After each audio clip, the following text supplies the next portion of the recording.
Olá, eu sou a Roberta e esse é o canal História com Damasco.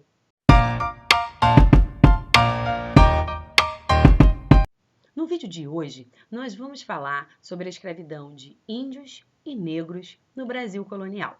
Se você está chegando no canal agora, eu te convido a conhecer a playlist de História do Brasil. Quando terminar esse vídeo, não sai do canal. Corre e clica nessa playlist. Lá você vai ter acesso a vários vídeos contando a história do Brasil, inclusive o vídeo da semana passada que fala sobre trabalho compulsório. E a escravidão é um tipo de trabalho compulsório. Então, como a história é uma coxa de retalhos, para você unir o retalho da semana passada com o retalho dessa semana e o seu entendimento ficar mais redondinho, beleza? Vamos então para a história de hoje entender como se desenvolveu essa escravidão dos índios e dos negros no Brasil colonial. As razões da opção pelo escravo africano foram muitas. É melhor não falar em causas, mas em um conjunto de fatores. A escravização dos índios chocou-se com uma série de inconvenientes, visto os fins da colonização. Os índios tinham uma cultura incompatível com um trabalho intenso, regular e ainda mais compulsório, como pretendiam os europeus. Eles não eram vadios e nem preguiçosos, apenas faziam o que era necessário para a sua subsistência, o que não era muito difícil em uma época de peixes abundantes, frutas e animais. Muito da sua energia e da sua imaginação era empregada em rituais, celebrações e guerras. O entendimento do trabalho contínuo, ou do que hoje nós chamamos de produtividade, é totalmente estranho à cultura indígena. Podemos distinguir duas tentativas básicas de sujeição aos índios praticada pelos portugueses. Uma delas, realizada pelos colonos segundo um frio cálculo econômico, consistiu na escravidão pura e simples. A outra foi tentada pelas ordens religiosas, principalmente pelos jesuítas, por motivos que tinham muito a ver com as suas concepções missionárias. Ela constituiu no esforço de transformar os índios, por meio do ensino, em bons cristãos, reunindo-os em pequenos povoados ou aldeias. Ser bom cristão significava também adquirir os hábitos de trabalho dos europeus, com que se criaria um grupo de cultivadores indígenas flexível às necessidades da colônia. As duas políticas não se equivaliam. As ordens religiosas tiveram o mérito de tentar proteger os índios da escravidão imposta pelos colonos, nascendo daí inúmeros atritos entre colonos e padres. Mas estes não tinham também qualquer respeito pela cultura indígena. Ao contrário, para eles chegava a ser duvidoso que os índios fossem pessoas.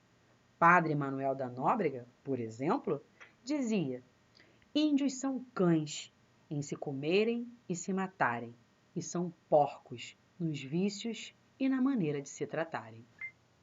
Os índios resistiram a diversas formas de sujeição, pela guerra, pela fuga, pela recusa ao trabalho compulsório. Em termos comparativos, as civilizações indígenas tinham muito mais condições de resistência do que os escravos africanos, estes colocados em território desconhecido e à força, enquanto os índios estavam na sua casa. Outro fator que colocou em segundo plano a escravização dos índios foi a catástrofe demográfica. Epidemias produzidas pelo contato com os brancos liquidaram milhares de índios. Eles foram vítimas de doenças como sarampo, varíola, gripe, para as quais não tinham defesa biológica. Duas ondas epidêmicas se destacaram por sua violência entre 1562 e 1563, matando mais de 60 mil índios, ao que parece, sem contar com as vítimas do sertão. A morte da população indígena, que em partes se dedicavam a plantar gêneros alimentícios, resultou em uma terrível fome no Nordeste e em perdas de braços. Não por acaso, a partir da década de 1570, incentivou-se a importação de africanos, e a coroa começou a tomar medidas por meio de várias leis para tentar impedir o morticínio dos índios. As leis continham ressalvas e eram burladas com facilidade. Escravizavam-se os índios em decorrência de guerras justas, isto é, guerras consideradas defensivas, ou como punição da prática de antropofagia. Escravizavam-se também pelo resgate, isto é, a compra de indígenas prisioneiros de outras tribos que estavam para ser devorados em um ritual antropofágico. Só em 1758 a coroa determinou a liberação definitiva dos indígenas. Mas, no essencial, a escravidão indígena fora abandonada muito antes pelas dificuldades apontadas e pela existência de uma solução alternativa.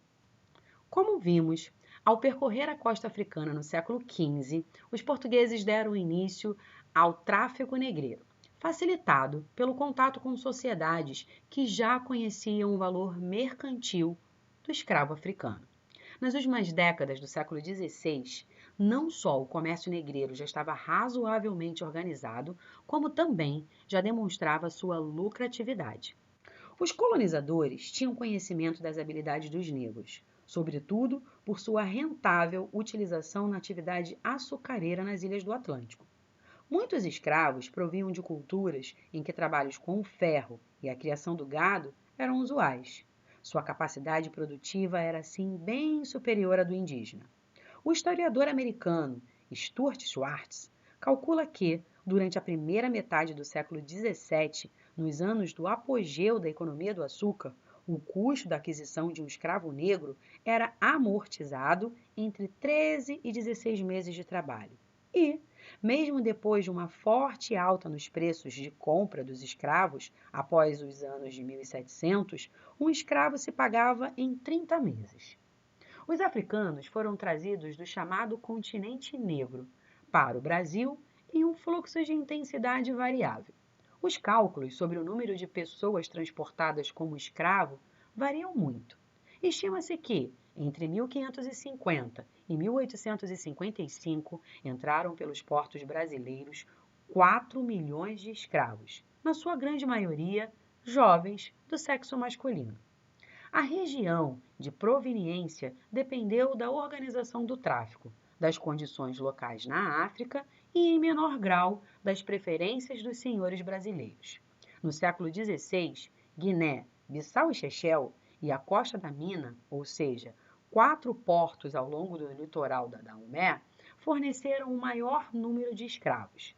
Do século XVII em diante, as regiões mais ao sul da costa africana, Congo e Angola, tornaram-se os centros exportadores mais importantes, a partir dos portos de Luanda, Benguela e Cambina. Os angolanos foram trazidos em maior número no século XVIII, correspondendo, ao que parece, a 70% da massa de escravos trazidos para o Brasil naquele século. Costuma-se dividir os povos africanos em 2 grandes ramos étnicos: os sudaneses, predominantes da África Ocidental, Sudão egípcio e na costa do norte do Golfo da Guiné, e os bantus, da África Equatorial e Tropical, da parte do Golfo da Guiné, do Congo e de Moçambique. Essa grande divisão não nos deve levar a esquecer que os negros escravizados no Brasil provinham de muitas tribos ou reinos, com suas culturas próprias. Por exemplo, os iorubás, jejes, tapas, alçais, entre sudaneses, os angolanos, bengalas, mongolos, moçambiques e entre os bantus. Os grandes centros importadores de escravos foram Salvador e depois Rio de Janeiro, cada qual com sua organização própria fortemente concorrente. Os traficantes baianos utilizaram-se de uma valiosa moeda de troca no litoral africano, o fumo produzido no recôncavo.